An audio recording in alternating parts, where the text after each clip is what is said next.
Why discipline of anticipation? Getting better at living with complex emergent. In the present, we have repetition, and we have this repetition, and we have difference. Discontinuity. So you have the same scene, and they did urban renewal. It's a good example for this. And look what it, how it changed from one situation to another, from a parking lot to a parking. Unknown unknowns. Before this happened, no one could know. We live in a creative universe where, I'm using the example of Brasilia, where there was nothing there, and then Brasilia was created. And nobody would have imagined that one day there would be Brasilia in the middle of the, well, actually in the middle of nowhere for the most part. Novelty is a resource, uncertainty a friend, but how? Use the future, the discipline of anticipation. So the three basic building blocks: anticipatory systems, perspective, three distinctive dimensions, and the future's literacy knowledge labs as an overarching framework. So I'll share this with you so you don't have to, there's actually quite a bit of written on it. But to go through it very quickly, just to give you the background, the idea is we have this basic anticipatory context. And this might seem excessive for some people, but the idea that we live in an anticipatory universe is actually quite important. So today, and people have heard me make this joke before, but I mean, I really do feel like humanity wants to be like the rabbit, right? The rabbit's Bugs Bunny, and the rabbit always avoids the hunter. So if climate change is the hunter, we want to be the rabbit. We want to always avoid but the only reason this works is that there is an author. Now, unless there's an author of our history, which I don't, there might be, but it's not apparent to us, then we're in a situation much more like this, where anticipation is integrated into the world around us. And so the image of the tree is meant to evoke the point about biology that through an evolutionary process, the superiority of anticipation is built into the system. Now, of course, with climate change, this might become a liability, losing the leaves. Who knows? So it's not always, but in the context of trees in the parts of Canada, for instance, where they lose their leaves, this is an advantage. But it's been built into the biological system. So biological systems, without consciousness, can have anticipation.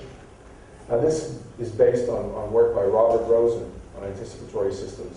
And it turns out that there's some very interesting work in mathematics and in biology that points towards an anticipatory systems view.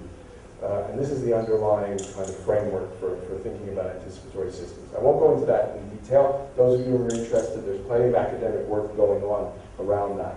But it's an important base, and you'll forgive me again, I mean, when I think about economics, which wasn't a field that existed before the advent of capitalism, when Adam Smith became an economist rather than a moral philosopher, which is his original post at university was as a moral philosopher, it was because the world around him was changing, and he identified some key aspects that were basic to the idea of transactional market-based economies, specialization, transactions, and market exchange.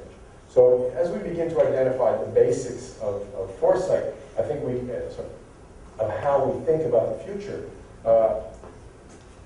we can think about anticipatory systems as the first level, and as the second level, these dimensions of the potential of the present. So when we get to conscious human anticipation, which is just one form of anticipation, we have these three categories. One, which contingency, where things happen. They can be good, they can be bad. And we are actually fairly good at dealing with contingency. So we prepare in this way. We prepare for contingent events. And that's a flight simulator. The thing, though, about a flight simulator is that if you change the gravity, if you change the rules, then you get a very different outcome. The flight simulator can't keep up. The flight simulator depends on a very fixed system for its simulation. So we're quite effective at preparation. We're also quite good at chess, where we have known rules, goals, and resources. If you change the rules, for instance, all of my pawns become queens, the computer will be very upset and won't be able to play. Okay? Or if I add a row, chessboard, the computer will be very upset and will not be able to play. So if you change the rules in it, so it's true that in closed systems, computers are very, very effective. But when it comes to novelty and imagining, as the exercise we did today illustrates, if I ask you to describe what's going on in this painting, which is a painting from the past, the 15th century, it's Bruegel, it's quite difficult to describe what's going on in there. Now, if I ask you to describe the future, it's also quite difficult.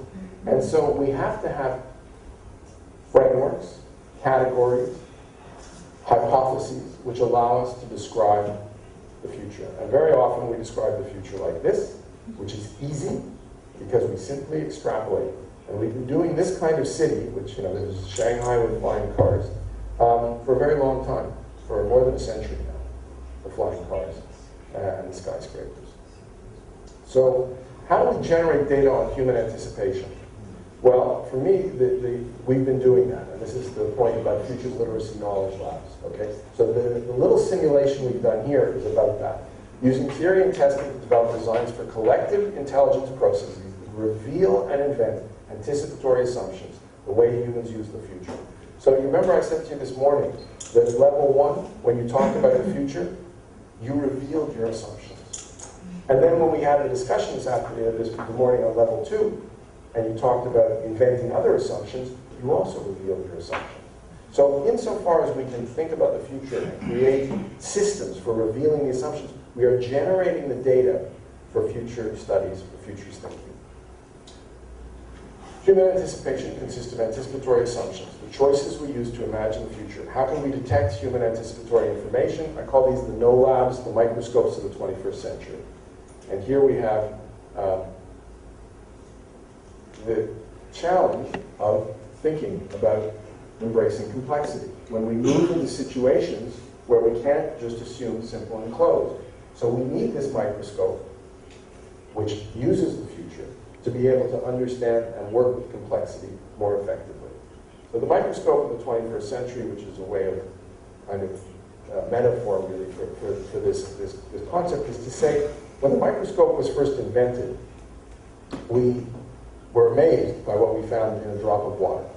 We found monsters in a drop of water. 200 years later, doctors started to wash their hands in order to avoid contaminating patients with bacteria. So it took us 200 years to understand the meaning of what this tool revealed to us. So let me point out to you, we did a very limited Futures Literacy Knowledge Lab. We did a very limited exercise in collective intelligence.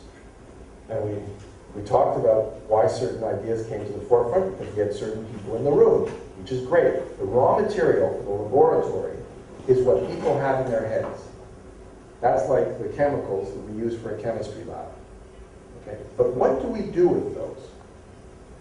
If we take the framework of statistics, aggregation, generalization, scale economies, and we say, why should this sample, this group of people who bring their knowledge to a discussion, why should their ideas be useful? Because they're such a limited sample. They can't generalize from that. It's very specific. They might even have ideas that were influenced by just what happened yesterday. And so their thinking is very ephemeral. It has no duration. It's not continuous. So it's really not useful. In the same way that when they looked at the drop of water and they saw the bacteria and they thought, there are monsters in the water. Well, what's that mean? I don't know. So they had no way to give it meaning. In the same way that today, when we do collective intelligence knowledge creation, we are in fact creating knowledge that we often don't know how to give meaning to. We don't know how to make sense of it. Because we're looking for generalization. We're not looking for specificity and ephemerality. We believe that specificity and uniqueness and ephemerality are not as valuable. Because we're all trained in statistics. And we're all looking for ways of thinking about the world that are based on generalization and aggregation. So this tool, the collective intelligence knowledge creation, which there are many forms of them. I mean, look, I'm sure everybody in this room has been to actually many of these workshops now. I mean, it's not surprising to see workshops with sticky notes on the wall and all that.